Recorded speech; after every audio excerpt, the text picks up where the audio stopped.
Okay, so after you've cut out both pieces of interfacing, we're just going to go ahead and separate them and prepare them to put them on the fabric.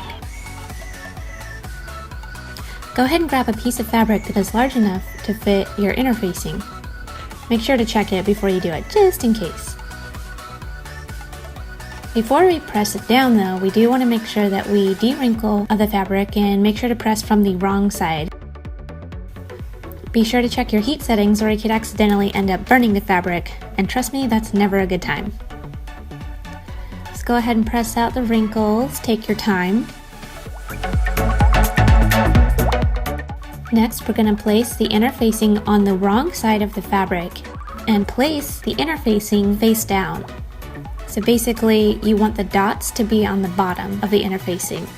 The dots are the adhesive, and so when you see them disappear under the iron, that's when you know it should be pretty well bonded. You can use a spray bottle to help expedite the process.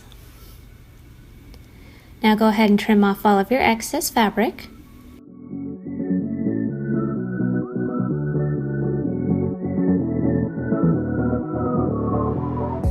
And go ahead and repeat this entire process for the other half of your collar.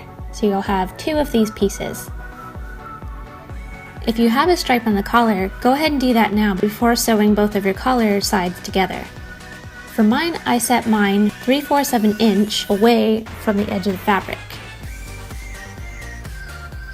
I don't actually pin this part because I find that it's easier to just work with the ruler and sort of eyeball it.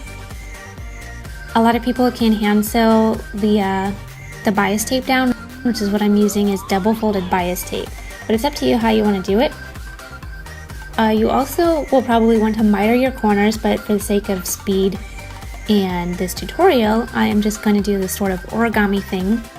You fold it directly backwards and then press it, and then you'll kind of fold it at a 45-degree angle back the other way, and it'll make this faux mitered corner. It's not as nice, but if you're just looking to make a really simple collar, you're not looking to compete in craftsmanship or anything, then this is totally a fine technique.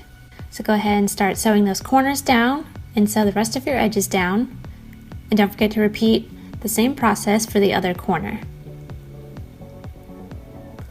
I like to sew the inside of the corner and then the outside, and then go back around and get all the large lines. It helps to do frequent pressing between all of these stitches just to make sure that the bias tape is controlled so that your collar doesn't get too wavy looking, but you're still going to want to press it after you're done. So you can see it here, it's a little wavy and curly. We're just going to press it out and use a wood clapper to get it nice and smooth. The clapper just helps absorb moisture and heat and helps the press set a little faster and cleaner. So go ahead and place your other collar piece on top of it, right sides together, and go ahead and pin the heck out of that thing. I put pins everywhere. I like to start in the corners and then work my way to the inside. I pin so many because you really don't want any movement when you're sewing this. So you want to make sure everything is nice and flat and won't be shifting when you're sewing. I go ahead and use a Pilot friction pen, which disappears with heat, and I draw a line all the way around 3/8 of an inch away from the outside stitch of the bias tape stripe. The reason for this is so that when you flip it, you'll know that because it's compared to the edge of your bias tape and not the edge of your fabric, you'll know that your bias tape stripe will look pretty evenly spaced from the edge of the final product. By the way, I start at the center back instead of going all the way around because I find that it's a lot easier to make sure you keep your project aligned. Go ahead and trim off some of your curves, clean it up a little bit, and don't forget to clip your corners so they'll be nice and sharp when you turn them. Go ahead and turn it right side out at this stage. We're going to sew the inside neckline a little bit later, but I find it's easier to press the outside seam before moving to the neckline.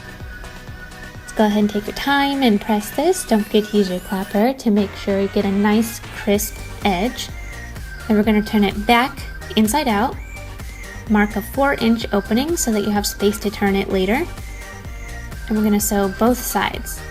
Don't forget to clip your corners and trim off your curves here as well.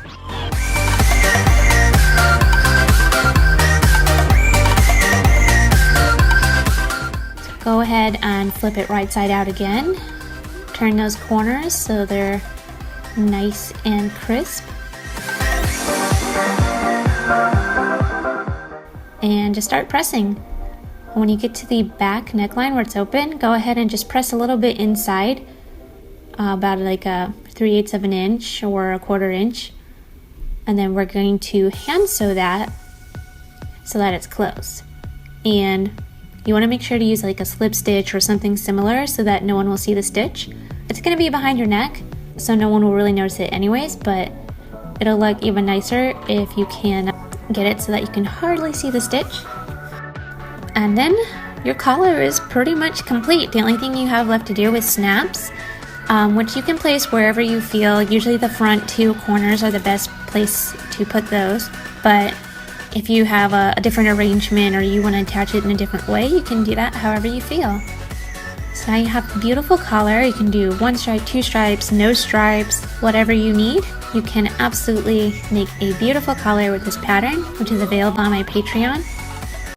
Apologies for the awkward cut there. I'm going to be updating this tutorial, so this is just a placeholder until I do that. So look forward to the updated one coming soon.